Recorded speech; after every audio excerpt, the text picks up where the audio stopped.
क्योंकि आज हम फाइनली देखने वाले how to create our own simple API. जी हाँ guys, application programming interface.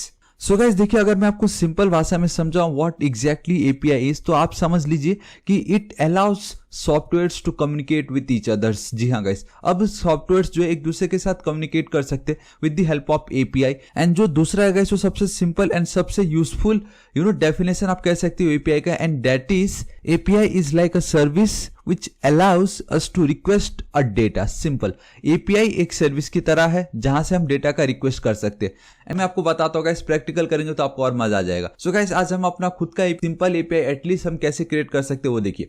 So guys, मैं क्या करता हूँ, सबसे पहले मैं अपने फोल्डर स्ट्रक्चर पे आ जाता हूँ। राइट, आप देख सकते हो गाइस, मेरा ये जो मेन फोल्डर है वहां पे मैं एक न्यू फोल्डर क्रिएट करने वाला हूँ, जहां पे मैं लिख देता हूँ यूजर एपीआई। सिंपल, ठीक है। इसके अंदर गाइस मैं एक न्यू फाइल क्रिएट करता हूँ जिसका नाम होगा यूजर एपीआई डॉट, एंड जितने भी गाइस आपके एपीआई आप जब क्रिएट करते हो बेसिकली जेसन फॉर्मेट में होता है। राइट, एंड अगर आप सोचते हो what exactly Jason is guys, Jason का आप सिंपल इतना समझ लीजिए कि डेटा के साथ अगर आपको खेलना हो, लाइक डेटा को स्टोर करना हो या डेटा को फॉर्मेट करना हो या एक्सचेंज करना हो, देन हम जेसन यूज करते हैं। Right, alright. तो लेकिन आज हम अपना खुद का एपीआई क्रिएट करने वाले। तो देखिए गाइस, मैंने एक फोल्डर क्रिएट किया, उसके अंदर एक फाइल क्रिएट किया, एंड फाइल का नाम जो भी आप लिखो बट एक्सटेंशन डॉट जेसन होना चाहिए। राइट, सो देखो गाइस क्या करना है, मेरे पास ऑलरेडी एक बनाया डेटा है, तो उसको मैं कॉपी किया एंड यहाँ पे पेस्ट कर देता हूँ, and this is it guys. Now अब ये जो मेरा फाइल है ये मेरा एक एपीआई की तरह वर्क करेगा।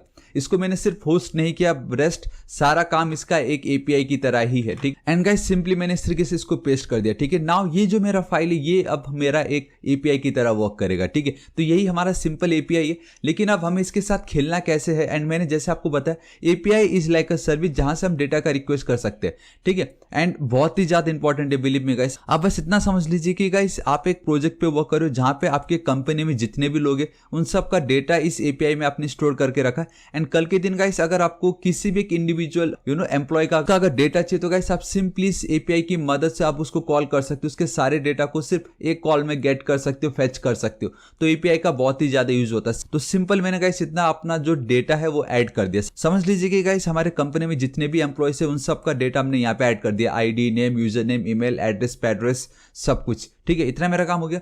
अभी मैं क्या करता हूँ गाइस, देखो ये जो बेसिकली एचटीटीपी सर्वर के अंदर मैं वर्क कर रहा हूँ, उसके अंदर एक फोल्डर क्रिएट किया यूजर एपीआई, एंड देन ये मेरा अपना खुद का एपीआई का एक फाइल है। एंड ठीक उस फोल्डर के अंदर ही वी हैव index.js, एंड ये वही फाइल है जिसपे मैं अभी वर्क कर रहा हूं मैं, एंड हमने यहाँ तक देख लिया था इस वीडियो में। सो गाइस अगर आपको कुछ भी डाउट हो यहाँ पे क्या हो रहा तो गाइस इस वीडियो को जरूर चेकआउट कीजिए, आपके सारे डाउट क्लियर हो जाएंगे।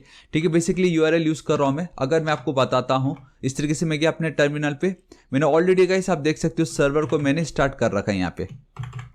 सिंपल, यहाँ पे मैं चलता हूँ nodemon index.js, मेरा सर्वर स्टार्ट हो चुका। अब मुझे इसकी बिल्कुल नीड नहीं है, खाली मुझे इतना करना है कि मेरा जो सर्वर है गाइस वो लोकल होस्ट 8000 पे रन कर रहा है। एंड अगर मैं आपको दिखाऊं कि अगर मैं कॉन्टैक्ट हटा दूं so hello from the home side, अगर मैं यहाँ पे चल के कॉन्टैक्ट लिख दूं so hello from the contact us side. आज गाइस हमें अपना खुद का एक एपीआई क्रिएट करना है जहां पे मैं अगर उस एपीआई को कॉल करूं, उस एपीआई के फाइल के थ्रू अगर मैं किसी डेटा का रिक्वेस्ट करना चाहूं तो वो डेटा मुझे मिल जाए। This is your API. Simple, तो कैसे होगा देखो, ऑलरेडी हमने अपना एपीआई तो क्रिएट कर ही चुका है। राइट, मैं यहाँ पे चलता हूँ, इसको हटाता हूँ, एंड ऑलराइट इसको भी हटा देता हूँ। सो देखिएगा इस क्या करना है। अब मैं क्या करता हूँ, मैं एक और यूआरएल ऐड करता हूँ, and it's super duper easy कैसे ऐड करना है। एल्स इफ अगर यूजर जो भी रिक्वेस्ट कर रहा है, बेसिकली क्लाइंट जो भी रिक्वेस्ट कर रहा है, अगर वो लिखे यहाँ पे सपोज यूजर एपीआई लिख देता हूँ, चलो यूजर एपीआई। ठीक है, तो मैं रेस्पॉन्स में क्या देना चाहूंगा, hello from the user API, user API, इस तरीके से एपीआई साइट्स, लेट्स टेस्ट क्या होता है ये। ठीक है, मैं यहाँ पे चलता हूँ, एंड गाइस मैं इसको सेव इसलिए नहीं कर रहा हूँ क्योंकि nodemon ऑटोमेटिक इसको रन कर रहा है यहाँ पे। ठीक है, मैं यहाँ पे चलता हूँ guys, I need to write user API. I think मुझे कैप्स में नहीं लिखना था, लेकिन फिर भी बूम गाइस, अब आप देख सकते हो hello from the user API sites. At least इतना हमारा काम बन गया। अभी मुझे क्या करना है, मुझे यूजर जब भी इसको कॉल करे तो सिंपली अब मुझे इस फाइल को कॉल करना है। ठीक है, तो देखो गाइस मैं क्या करता हूँ, एंड हमने ऑलरेडी देख चुका गाइस, मैंने आपको बताया यहाँ पे फाइल सिस्टम मॉड्यूल्स, यहाँ पे आप देख सकते हो we have this file system modules, जरूर चेकआउट कीजिए, हमारा कोर मॉड्यूल्स था ये। ठीक है, उसकी मदद से देखो मैं क्या करता हूँ, मुझे इस फाइल को रीड करना है ना, it's super duper easy. So FS, ठीक है, डॉट, एंड हाँ मैं डायरेक्टली एफएस डॉट यूज नहीं कर सकता, मुझे पहले उसको रिक्वायर करना पड़ेगा। एंड ऑलरेडी ये पता नहीं अपने आप आ गया यहाँ पे, लेकिन चलो कोई नहीं, उसको मैं हटा देता हूँ। मैं यहाँ पे रखता हूँ खुद से कॉन्स्ट, बेसिकली मैं आप एफएस जो मॉड्यूल उसको मैं रिक्वायर कर रहा हूँ। ठीक है, सो रिक्वायर लिख देता हूँ इस तरीके से, रिक्वायर सिंपली आपको डबल कोट्स के अंदर एफ एस मॉड्यूल इस तरीके से ऐड कर देना, सिंपल। अब यहाँ पे आप देख सकते हो गाइस ये जो आ चुका है इसको मैं हटाता हूँ एंड यहाँ से इसको भी हटा देता हूँ, सिंपल।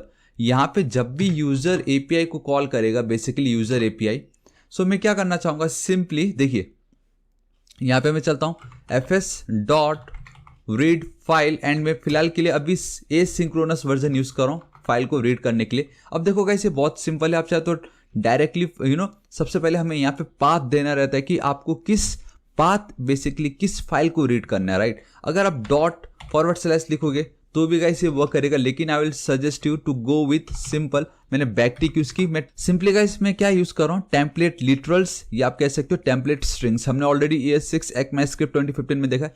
बेसिकली मैं क्या कर रहा हूँ गाइस, मैं कॉल कर रहा हूँ हमारे वेरिएबल को, हमने देखा ऑलरेडी गाइस, ये देखो डायरेक्टरी नेम, बेसिकली ये रैपर फंक्शन के अंदर हमने देखा था। इसके अंदर में जाना बेसिकली हमारा जो मेन डायरेक्टरी है उसका ये पाथ बता रहा है। नाउ अब हम इस पे आ चुके हैं HTTP सर्वर पे, राइट। अब मुझे ये जो HTTP सर्वर है वहां से उसके उसके अंदर जाना है यूजर API के अंदर। सो यूजर क्या ये API के अंदर जाना है, उसके अंदर गाइस मुझे अब इस फाइल को कॉल करना है, दैट इज यूजर API.json। सो ये जो ऊपर मैंने गलती से लिख दी उसको काट देता हूँ, यहाँ पे मैं लिख देता हूँ यूजर API.json। चलो मेरा इतना सिंपल सा वर्क हो गया, अभी मुझे इसकी नीड नहीं अब यहाँ से, ठीक है। अभी गाइस हमें मालूम है जब हम एसिंक्रोनस वर्जन यूज़ करते हैं सबसे पहले तो ये कि चाहे आप सिंक्रोनस यूज़ करो ना करो आपको बफर डेटा मिलता है। सो वो बफर डेटा ना मिले, हमने फाइल एनकोडिंग इस तरीके से कर दी यहाँ पे। नाउ आपको कॉल बैक फंक्शन पास करना ही पड़ेगा, देन ओनली आपका सिंक्रोनस वर्क करने वाला, राइट। एंड मैंने ऑलरेडी इसके ऊपर वीडियो बना चुका है गाइस, आप जरूर चेकआउट कीजिए मेरे इसी सीरीज में। अभी मुझे इस पे 2 पैरामीटर पास करना है, that is error and then your data. अभी क्या होता है गाइस, अगर कुछ एरर हो तो हम इसके थ्रू उसको गेट कर सकते हैं, एंड ये अगर सक्सेसफुल हो गया, अगर मैं इस पाथ तक पहुंच के अगर मुझे डेटा मिल रहा है तो उस डेटा को मैं यहाँ पे बहुत इजीली कंसोल करा सकता हूँ। सो console.log ये जो भी हमें डेटा मिल रहा है मैं यहाँ पे उसको दिखा सकता हूँ इस तरीके से, console log डेटा। अभी मैं क्या करूँगा, इसको एज इट इज छोड़ता हूँ, अपना टर्मिनल ओपन करता हूँ एंड गाइस अब मुझे क्या करना है, देखो मैंने ऑलरेडी console.log डेटा लिख दिया यहाँ पे, राइट। कम जूम करता हूँ, इसको मैं हटाता हूँ एंड इसको गाइस क्या मैं क्लीन कर सकता हूँ, नहीं कर सकता। चलो गाइस मैं एक काम करता हूँ फिलहाल के लिए, अभी इसको मैं यहाँ से एक सेकेंड यहाँ से मैं अपना सर्वर क्लोज कर देता हूँ ताकि मैं आप लोगों को एकदम प्रॉपर दिखा सकूँ यहाँ से, ठीक है। मैं सिंपल रन करता हूँ फिलहाल इसको, यहाँ पे नहीं, यहाँ पे बेसिकली। सो नोड index.js, ठीक है, node index.js and boom guys, listening to the port number इतना, द मोमेंट इसको मैं हिट करता हूँ एंड बूम गाइस, अब आप देख सकते हो मुझे सारे के सारे डेटा यहाँ पे मिल चुके हैं। देखिए देखा, मतलब हमने रीड कर लिया एकदम सक्सेसफुली। आप देख सकते हो गाइस मुझे सभी के सभी मेरे जो भी API जो भी मेरा डेटा है वो मुझे यहाँ पे मिल चुका है ना। इतना सिंपल गाइस है, राइट। मैं इसको आप थोड़ा कम जूम कर देता हूँ, मैं बस ये दिखाना चाहता था कि इस तरीके से ये आपका वर्क कर रहा है, एकदम परफेक्ट है, राइट। अब आप क्या कर सकते हो, ये जो मैंने console.log किया इसको मैं कॉपी करता हूँ एंड मैं डायरेक्टली यहाँ पे भी इसको पेस्ट कर सकता हूँ इस तरीके से। एंड लेट्स सी क्या होता है गाइस, अगर मैं रिफ्रेश करता हूँ आपको वो नहीं मिल रहा है क्योंकि अभी तक मैंने उसको वो नहीं किया, यहाँ पे मैंने अभी तक उसको रन नहीं किया।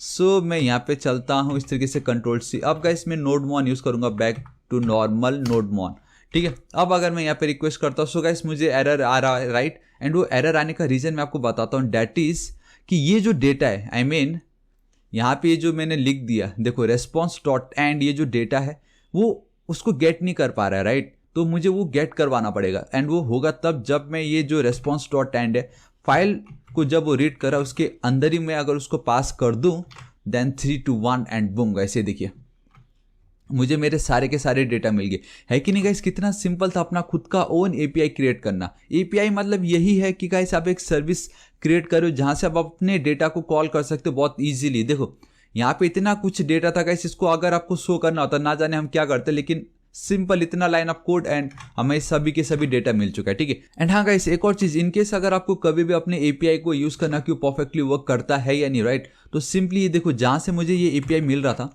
उसको मैंने कॉपी की, राइट। हमारे पास एक पोस्टमैन है, ये हम आगे जरूर देखेंगे जब हम Express.js देखेंगे, लेकिन फिर भी मैं अब भी आपको बता देता हूँ सिंपल क्या करना है। यहाँ पे आप देख सकते हो न्यू पे जाना है, रिक्वेस्ट पे क्लिक कर देना है एंड वहां पे गाइस आपसे क्या पूछेगा, आपका रिक्वेस्ट का नाम आप लिख दीजिए टेस्ट API, कुछ भी लिख सकते हो एंड यहाँ पे ये ऑप्शनल है, ठीक है। यहाँ पे आप देख सकते हो चाहे तो आप अपना एक न्यू फोल्डर क्रिएट कर सकते हो, नहीं तो मैंने ऑलरेडी एक बना रखा है उसी को ही मैंने क्लिक की एंड देन सेव कर दिया इस तरीके से, ठीक है। तो आप देख सकते हो यहाँ पे एक न्यू फोल्डर क्रिएट हो चुका है एपीआई के अंदर ही, टेस्टिंग एपीआई। यहाँ पे गाइस आप बहुत इजीली देख सकते हो, आप मल्टीपल मेथड्स, तो मैं गेट को ही रखता हूँ एंड यहाँ पे एंटर रिक्वेस्ट यूआरएल।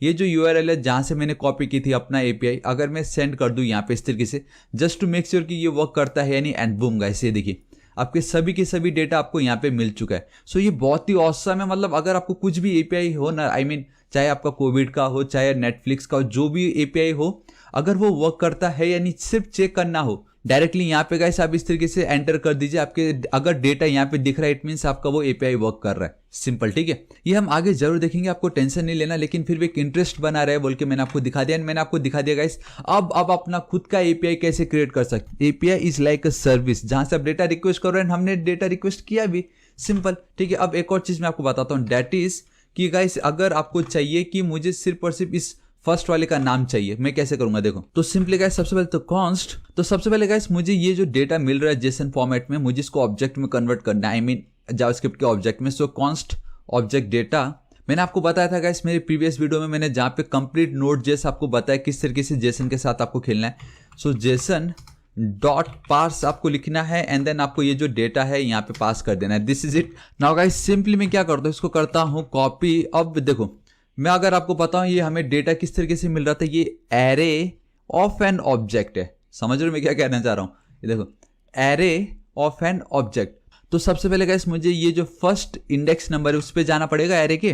कैसे जाएंगे, सिंपल 0, क्योंकि 0 से स्टार्ट होता है, डॉट। अब गाइस ये सब का यूज कर सकता हूँ। लेट्स से मुझे ये नेम चाहिए, सो मैं सिंपली नेम को कॉल कर दूंगा, control S save and 3 2 1 and boom guys ये देखिए लीना, ये जो भी लिखा है लीन ग्राहम जो भी है। एंड यहाँ पे अगर मैं चलता हूँ सो ये देखिए गाइस ये है ना ऑसम, मतलब यही तो आपका ये पे देखो गाइस। अगर मैं सेकंड पे चलता हूँ, सेकंड पे मुझे कौन मिलता है वो देखते हैं, जो भी हो, लेकिन हमें डेटा मिल रहा है। एंड गाइस अब आप देख सकते हो हमने अपना खुद का एपीआई क्रिएट किया, मतलब ये है ना ऑसम। आप में से बहुतों का डाउट था एपीआई कैसे क्रिएट करूँ, सिंपल हो गया एपीआई क्रिएट। यही तो है, एक सर्विस आपने क्रिएट कर दी जहां से अब आप डेटा का रिक्वेस्ट कर सकते हो, दैट इज योर एपीआई। लेकिन बात एक ये होती है कि गाइस इसमें जब हम इस पेज को कॉल कर रहे हैं, ये हमारा ये जो एपीआई है इसको वापस से कॉल कर रहा है, अगेन एंड अगेन कॉल करता जा रहा है। मैं नहीं चाहता, मैं चाहूंगा कि फर्स्ट टाइम अगर आप एक बार हमारे इस एप्लीकेशन या मेरी इस वेबसाइट पे विजिट करते हो, सिर्फ और सिर्फ फर्स्ट टाइम के लिए ही ये कॉल होना चाहिए। एंड उसके बाद जो भी कुछ हो रहा ऑटोमेटिक डेटा हमें मिलते रहना चाहिए, राइट। उसके लिए हम क्या करेंगे गाइस, ये जो पार्ट है इसको मैं यहाँ से हटाता हूँ, इसको एकदम टॉप पे ले जाऊंगा मैं, जहाँ पे हमने अपना ये सर्वर क्रिएट किया था, ठीक, वहां पे मैं इसको ऐड कर दूंगा, ठीक है। एंड नाउ अगर हम ऊपर जाते हैं, सो गाइस अब हम सिंक्रोनस वर्जन, आई मीन अब हम एसिंक्रोनस नहीं, we will use this synchronous version, ठीक है, क्योंकि ये सिर्फ फर्स्ट टाइम ही लोड होने वाला है। अगर आपने फाइल होस्टिंग या स्कोप चेनिंग देखा होगा तो इसमें सिंपल ये फर्स्ट टाइम लोड होकर हमारे स्कोप चेन में रहता है, तो हमें इतना कोई टेंशन वाली बात नहीं होगी। इसको फिलहाल हटा देता हूँ। अभी गाइस हमें ये एरर इसकी भी कोई जरूरत नहीं है, सिंपल इसकी जरूरत नहीं है। एंड ये सिंपल मतलब मेरा काम हो गया इतनी इजीली। अब मुझे क्या करना पड़ेगा, खाली यहाँ पे कॉन्स्ट, ये जो भी डेटा मुझे मिल रहा है उसको इस कांस्टेंट वेरिएबल पे मुझे स्टोर करना है। आई मीन ये जो मेरा एपीआई का डेटा है वो यहाँ पे स्टोर हो चुका है, उसको मैंने पास कर दिया, बेसिकली ऑब्जेक्ट में कन्वर्ट करके इस पे स्टोर कर दिया, ठीक है। अब नाउ ये जो मेरा डेटा है वो ऑलरेडी मैंने यहाँ पे यूज तो कर ही रहा हूँ, राइट। अब मुझे क्या करना है, इसकी मुझे नीड नहीं, इसकी मुझे नीड नहीं है। एंड कंट्रोल एस सेव करता हूँ एंड देन सिंपली आपको इसको भी हटा देना है। सो आप देख सकते हो बस अब एक लाइन रह गया and this is it. And guys आपको एक चीज हमेशा याद रखना, चाहे आप कोई भी एप्लीकेशन के साथ वर्क कर रहे हो, कोई भी डेटा के साथ आप वर्क कर रहे हो, आपको अपने सर्वर आई मीन अपने ब्राउजर को बताना पड़ेगा कि आप किस डेटा के साथ खेल रहे हो, राइट। सो यहाँ पे आप देख सकते हो गाइस अगर हम HTML के साथ खेलते हैं तो हम कुछ इस तरीके से लिखते हैं, राइट, text/HTML। लेकिन अगर हम जेसन के साथ काम कर रहे हैं, सो response.write-head, राइट। यहाँ पे सबसे पहले तो ये कि भाई ये एकदम परफेक्ट है, यूआरएल एकदम सही है, तो 200 का स्टेटस कोड आपको देना है। देन कर्ली ब्रेसेस आपको यूज करनी है। Then you have to write content type, कि हमारा ये जो डेटा है उसका कंटेंट का टाइप कैसा है, राइट। एंड अगेन आपको डबल कोट्स के बाहर जाना है, then colon and then again आपको डबल कोट्स। एंड देन देखो HTML के साथ वर्क करते हो तो आपको text/HTML लिखते हैं, लेकिन आप जब भी जेसन के साथ वर्क करोगे गाइस आपको application/JSON ये लिखना ही पड़ेगा, मतलब ये रूल है इस तरीके से, ठीक है। अब इससे होगा ये कि हमारे ब्राउजर को मालूम रहेगा ओके ये जब भी कोई इस पे रिक्वेस्ट करता है बेसिकली जेसन का डेटा के साथ यहाँ पे डील हो रहा है, सिंपल। अब अगर मैं रिक्वेस्ट करता हूँ गाइस, डेटा हमें जैसे ऑलरेडी मिल रहा था वैसे ही मिल रहा है, लेकिन अब इसका बेस्ट पार्ट है कि अब जब जब मैं इसको कॉल करूंगा ना, ये बार बार मेरे फाइल को रीड नहीं कर रहा है, क्योंकि मैं सिर्फ अपने फाइल को एक ही बार रीड कर रहा हूँ टॉप पे, वो अब उसके बाद बात खत्म। अब मैं खाली डेटा को गेट कर रहा हूँ, खाली रिक्वेस्ट कर रहा हूँ, राइट। एंड जस्ट अभी जो मैंने ये लिखा मेरा, अगर मैं आपको दिखाऊं, सो नेटवर्क पे मुझे जाना है, जो भी मैंने अभी स्टेटस कोड एंड देन आपको मैं बताता हूँ। देखिए अगर आप सिंपली रिफ्रेश करते हो तो यहाँ पे आप देख सकते हो user API status code 200। So guys मैंने हल्का जूम कर दिया, आप देख सकते हो स्टेटस 200, बेसिकली ये 200 मतलब सक्सेस। एंड इस पर अगर मैं क्लिक करता हूँ, आप देख सकते हो ये रेस्पॉन्स हेडर्स, मतलब हमें हेडर सेट करना रहता है ना रिस्पॉन्स का। तो आप देख सकते हो कि इसका जो कंटेंट टाइप है, नाउ इट्स एप्लीकेशन /JSON, ये बहुत ही ज्यादा इंपॉर्टेंट था, right. So guys this is it, आज इस वीडियो के लिए इतना ही, जहां मैंने आपको दिखाया कि नाउ अब आप कितनी इजीली अब अपना खुद का एपीआई क्रिएट कर सकते हो। मैंने आपको दिखाया कि अब अपना खुद का एपीआई सर्विस कैसे क्रिएट कर सकते हो, एंड वहां से आपको जब भी मर्जी हो आप डेटा को रिक्वेस्ट कर सकते हो, एंड वो डेटा हमें यहाँ पे मिल रहा है। तो ये है ना ऑसम गाइस, आप बिल्कुल टेंशन मत लीजिए, हम आगे प्रोजेक्ट में एकदम प्रॉपर देखेंगे और बेटर तरीके से देखेंगे कि इसको एग्जैक्ट वेबसाइट में किस तरीके से हम दिखाए, राइट।